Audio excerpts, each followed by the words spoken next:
Welcome बच्चों, स्वागत है आप लोग का। और आज हम लोग शुरू करने जा रहे हैं हमारे यूनिट नंबर 8, जिसका नाम है थर्मोडायनेमिक्स। थर्मोडायनेमिक्स बेसिकली यूनिट होने के साथ साथ हमारी फ़िज़िक्स की एक अलग ब्रांच भी है, जिसमें ये दो वर्ड से मिलकर बनी है। जिसमें एक पहला वर्ड है थर्मो, जो कि थर्मल से लेकर आया हुआ है, जिसका मतलब होता है हीट, और दूसरा वर्ड है डायनेमिक्स।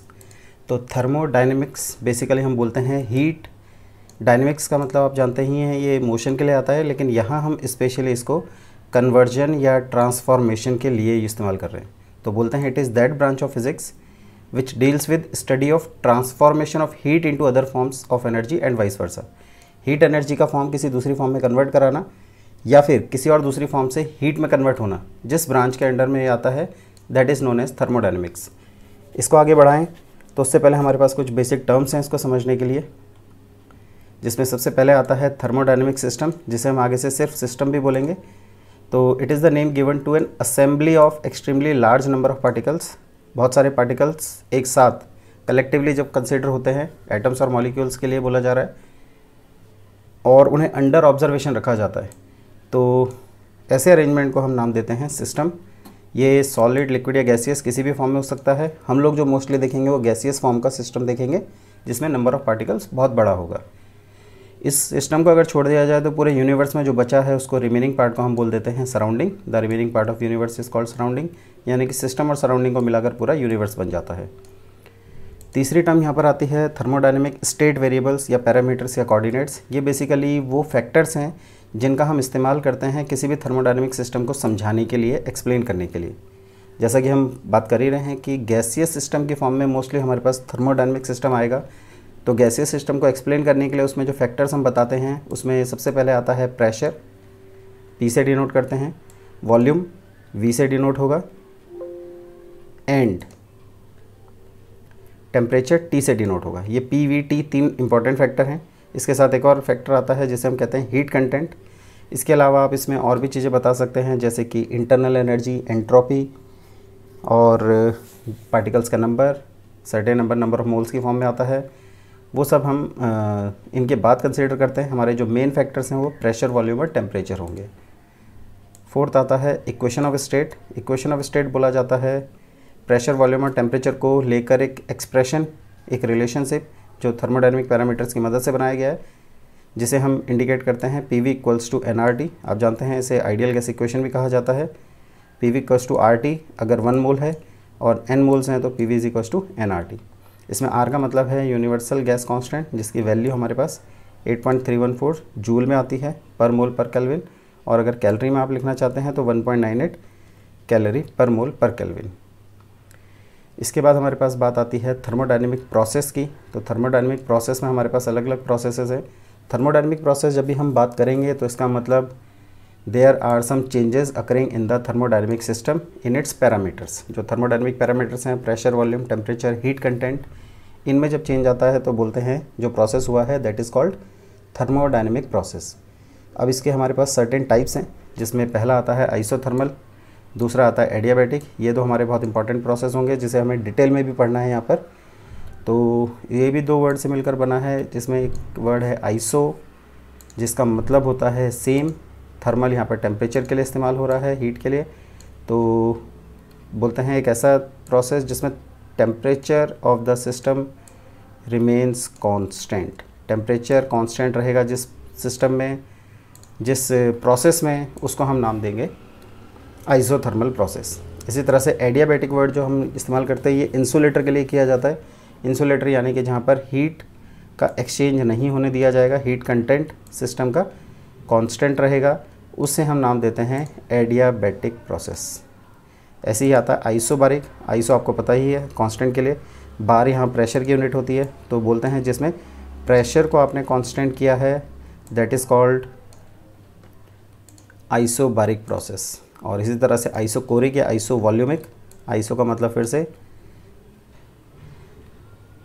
यहाँ पर कांस्टेंट से है, तो बोलते हैं थर्मोडायनेमिक प्रोसेस जिसमें वॉल्यूम कांस्टेंट है। बाकी सारे फैक्टर्स जिसको हम कांस्टेंट यहाँ पर कह रहे हैं, उसको छोड़कर बाकी सारे फैक्टर्स यहाँ पर कांस्टेंट अज्यूम किए जाते हैं।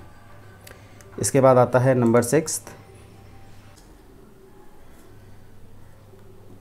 तो isobaric process pressure constant, isovolumic process जिसमें वॉल्यूम कांस्टेंट की गई है। इंडिकेटर डायग्राम की हम बात कर रहे थे। ये वो डायग्राम है, वो ग्राफ है जिसमें हम प्रेशर और वॉल्यूम के बीच में एक्सप्रेशन बनाते हैं और थर्मोडायनेमिक प्रोसेस को इंडिकेट करते हैं। बेसिकली आप देखेंगे तो प्रेशर और वॉल्यूम, ये ग्राफ जो नीचे की तरफ आ रहा है इस बात को इंडिकेट कर रहा है कि अगर आप यहाँ से एक परपेंडिकुलर ड्रॉ करेंगे तो इनिशियल वॉल्यूम यहाँ मिलेगी, फाइनल वॉल्यूम यहाँ।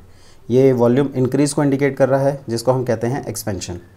ग्राफ जब भी नीचे की तरफ एरो बनकर बनेगा तो इसको हम एक्सपेंशन में कंसीडर करेंगे। यही एरो रिवर्स हो जाता है तो इसे हम कंप्रेशन की फॉर्म में कंसीडर करते हैं। एक और बात का ध्यान रखेंगे, एक्सपेंशन में जहाँ वॉल्यूम इंक्रीज़ है वहाँ प्रेशर का डिक्रीज़ आता है क्योंकि रिलेशनशिप दोनों फैक्टर का इन्वर्स रिलेशन है। और इसी तरह से जब वॉल्यूम डिक्रीज़ है तो प्रेशर इंक्रीज़ होगा। यहाँ से अगर आप देखेंगे तो यहाँ हमें मिलेगा इनिशियल प्रेशर, यहाँ मिलेगा फाइनल प्रेशर और ये प्रेशर को इंक्रीज़ फॉर्म में दिखाएगा। तो इंडिकेटर डायग्राम जिसका हम इस्तेमाल करेंगे थर्मोडायनेमिक प्रोसेस में एक्सपेंशन और कंप्रेशन को समझाने के लिए, arrow in downward direction indicates expansion, arrow in upward direction indicates compression. इस बात को ज़रूर याद रखना है क्योंकि आगे के फिनोमिना में इस्तेमाल होगा। नेक्स्ट जो टर्म इसमें ग्राफ से रिलेटेड है वो इम्पोर्टेंट टर्म है स्लोप ऑफ ग्राफ। स्लोप आप जानते हैं tan ऑफ थीटा हम करते हैं, तो इसका जनरल फार्मूला होगा quantity in Y axis upon quantity in X axis. Y axis की क्वांटिटी प्रेशर, एक्स एक्सिस की क्वांटिटी वॉल्यूम, तो प्रेशर अपॉन वॉल्यूम। और ये नेगेटिव होती है क्योंकि ये इन्वर्स रिलेशन की फॉर्म में बनता है। एरिया ऑफ ग्राफ निकालेंगे तो प्रेशर और वॉल्यूम यानी कि वाई और एक्स क्वांटिटीज़ का प्रोडक्ट करना है। तो प्रेशर इंटू वॉल्यूम जो फैक्टर बनता है ये बनता है वर्क डन, जिसे हम बर्नौली थ्योरम के दौरान देख चुके हैं। Pressure into volume is equal into work done of the system. तो ये हमारा इंट्रोडक्टरी पार्ट था। अब यहाँ से हमें एक एक करके आइसोथर्मल और एडियाबैटिक प्रोसेस इनको डिटेल में देखना है। तो अगर आइसोथर्मल प्रोसेस की हम बात करेंगे तो देखते हैं ये क्या है। आइसोथर्मल प्रोसेस जिसमें बताया गया है temperature will remain constant without any change in temperature, so other factors can change, जिसमें प्रेशर, वॉल्यूम और हीट कंटेंट तीनों आते हैं। इसमें एग्जांपल में हमारे पास बनते हैं जैसे मेल्टिंग प्रोसेस है, बॉइलिंग प्रोसेस है, हमने लेटेंट हीट में भी देखा था। ये ऐसे प्रोसेस हैं जिसमें हम हीट एक्सचेंज को ऑब्जर्व नहीं कर पाते, राइज इन टेम्परेचर नहीं आता, यानी कि टेम्परेचर कांस्टेंट रहता है। तो melting process, boiling process, freezing process, ये सब स्लो प्रोसेस होते हैं जिसको हम आइसोथर्मल प्रोसेस की कंडीशन में कंसीडर करते हैं। इस प्रोसेस के होने के लिए नेसेसरी कंडीशन, इंपॉर्टेंट पार्ट, आपसे 1 नंबर के क्वेश्चन में पूछा जा सकता है। नेसेसरी कंडीशन और essential condition for isothermal process. तो आइसोथर्मल के लिए क्योंकि हमें टेम्परेचर कांस्टेंट रखना है, तो जब भी हीट सप्लाई की जाएगी, प्रोसेस आप कुछ इस तरह से करेंगे, या तो एक्सपेंशन की फॉर्म में होगा या कंप्रेशन की फॉर्म में। तो जब भी एक्सपेंशन या कंप्रेशन आप कराते हैं तो ध्यान रखेंगे कंप्रेशन कराने के दौरान पार्टिकल्स क्लोज आते हैं, एक्सपेंशन कराने के दौरान पार्टिकल्स दूर जाते हैं, जिससे सब्सटेंस का टेम्परेचर, गैसीय सिस्टम का टेम्परेचर चेंज होने लगता है। उस चेंज को बचाने के लिए हमें हीट का एक्सचेंज अलाउ करना पड़ता है, और वो तभी होगा जब वॉल ऑफ कंटेनर होंगी perfectly conducting.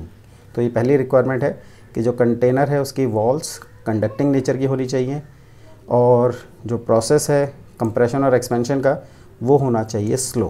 Process should be slow, क्योंकि परफेक्ट इंसुलेटर या परफेक्ट कंडक्टर हमें मिल नहीं पाता कोई सब्सटेंस, तो हमें प्रोसेस को टाइम भी देना होगा, स्लो कराना होगा, सो that heat exchange sufficient time में एग्जीक्यूट हो सके। दूसरा, PV = RT तो हम जानते ही हैं इक्वेशन होती है, लेकिन आइसोथर्मल प्रोसेस में T कांस्टेंट है, R ऑलरेडी कांस्टेंट था, तो R और T मिलाकर ये फैक्टर कांस्टेंट बन जाता है, और यही हमारी equation of state of isothermal process बनती है, दैट PV = कांस्टेंट, जिसको लिखने का तरीका है P1 V1 = P2 V2, ये कांस्टेंट रहेगा। इसी तरह से एडियाबैटिक प्रोसेस आता है। एडियाबैटिक प्रोसेस ये वो थर्मोडायनेमिक प्रोसेस है जिसमें हम प्रेशर, वॉल्यूम और टेम्परेचर को तो अलाउ कर देंगे चेंज होने के लिए, but there should be no exchange of heat between system and surroundings. तो इसमें एग्जांपल में हमारे पास आता है जैसे सडन एक्सपेंशन या कंप्रेशन ऑफ गैस होगा, propagation of sound waves in the gases, sudden bursting of tube of bicycle tyre. इस तरह के हमारे एग्जांपल एडियाबैटिक प्रोसेस को इंडिकेट करते हैं। यहाँ पर अगर हम देखेंगे इसेंशियल कंडीशंस, तो इसेंशियल कंडीशंस में आता है रिवर्स है बिल्कुल, walls of container should be perfectly insulating या adiabatic so that heat exchange ना हो सके, और अगर थोड़ा बहुत उसमें हो भी पा रहा है तो प्रोसेस ऑफ कंप्रेशन और एक्सपेंशन होना चाहिए, शुड बी फास्ट। ये फास्ट होना चाहिए सो दैट हीट को एक्सचेंज होने का टाइम ही ना मिले। इसमें जो इक्वेशन ऑफ स्टेट आती है वो है PV⁻⁻ gamma equals to constant, जिसमें गामा का मतलब यहाँ पर Cp/Cv होता है, जो हमने थर्मल प्रॉपर्टीज़ में देखा था, specific heat capacity at constant pressure divided by specific heat capacity at constant volume. तो ये है हमारी equation of state for the adiabatic process. यहाँ पर एडियाबेटिक प्रोसेस की इक्वेशन ऑफ स्टेट को हम कुछ और फॉर्म्स में भी एक्सप्रेस करते हैं, जिसमें पहला फॉर्म है in terms of temperature and volume, यानी कि यहाँ पर प्रेशर नहीं लेंगे हम, तो इसका मतलब प्रेशर को एक्सचेंज करेंगे। आपको पता है PV⁻⁻ gamma equals to constant equation है हमारी। आइडियल गैस इक्वेशन का इस्तेमाल करेंगे, PV=RT, तो P का फॉर्मूला बन जाता है RT/V। इस RT/V को P की वैल्यू यहाँ हमें सब्सटीट्यूट कर देना है इस P की जगह, तो हमें एक्सप्रेशन मिलता है RT/V। V⁻ गामा ऑलरेडी है, नीचे का V⁻1 को ऊपर लेकर आए तो गामा के साथ -1 हो गया, T अपनी जगह पर है और R को कांस्टेंट के नीचे ले गए। कांस्टेंट तो है ही कांस्टेंट, R भी कांस्टेंट है, तो ये एक नया कांस्टेंट बन गया और यहाँ से TV⁻⁻1 इक्वल्स टू कांस्टेंट हमारी एक इक्वेशन तैयार हो गई है। तो इस इक्वेशन को अगर हम देखेंगे तो हमारे पास ये आ रहा है T1V1 गामा -1, T2V2 गामा -1, जितनी भी बार करेंगे आप ये हमेशा कांस्टेंट ही होगा। सेकंड केस आता है in terms of pressure and temperature. तो जैसा कि थर्मोडायनेमिक प्रोसेस में है PV⁻⁻ गामा कांस्टेंट, इस बार हम प्रेशर और टेम्परेचर ले रहे हैं, यानी वॉल्यूम की वैल्यू सेट करेंगे। ये जो वॉल्यूम का एक्सप्रेशन हमने RT/P बनाया है उसको एक्सप्रेशन को पुट करेंगे इस V की जगह, तो जब हम यहाँ सब्सटीट्यूट करेंगे तो ये बन गया RT/P। कांस्टेंट है, गामा की पावर मल्टीप्लाई करके इधर P⁻1 है, नीचे P⁻ गामा है, इसको कंबाइन किया तो P⁻1 - gamma T gamma constant upon R⁻ gamma, ये कांस्टेंट बन गया है। तो P⁻1 - gamma T gamma, P1 1 - gamma T1 gamma, P2 1 - gamma T2 gamma. ये हमारा एक्सप्रेशन बना है other form of equation of state for adiabatic process. ये अदर फॉर्म नॉर्मली न्यूमेरिकल्स के फॉर्म में आती हैं। अगर आपको दिया गया तो क्वेश्चन इन पर दिया जा सकता है, तो आपको इनको अच्छे से प्रिपेयर करके रखना है। इसके बाद हमारे पास कॉन्सेप्ट आता है work done in isothermal process, चाहे वो एक्सपेंशन हो या कंप्रेशन। लेकिन ये वाला जो पोर्शन है ये हम लेकर आएंगे आपके लिए अगली क्लास में। आज की क्लास में इतना ही है, जिसमें आपको इक्वेशन ऑफ स्टेट और थर्मोडायनेमिक प्रोसेस के बारे में अच्छे से ध्यान रखना है, इनकी तैयारी करनी है और इतना पोर्शन अच्छे से रिवाइज करके रखें। नेक्स्ट क्लास से पहले मिलेंगे आपसे अगली क्लास में, जिसमें हम हायर लेवल के टॉपिक्स लेकर आएंगे, अभी तक के पढ़े हुए इंट्रोडक्टरी पार्ट के बेसिस पर। जितना अभी तक पढ़ाया है आपको वो सब आगे इस्तेमाल होगा, तो यहाँ तक की क्लास को थोड़ा अच्छे से प्रिपेयर करके रखें सो दैट नेक्स्ट क्लास में आपको ईजीली कॉन्सेप्ट समझ में आ जाए। मिलेंगे आपसे अगली क्लास में। Till then take care, good bye.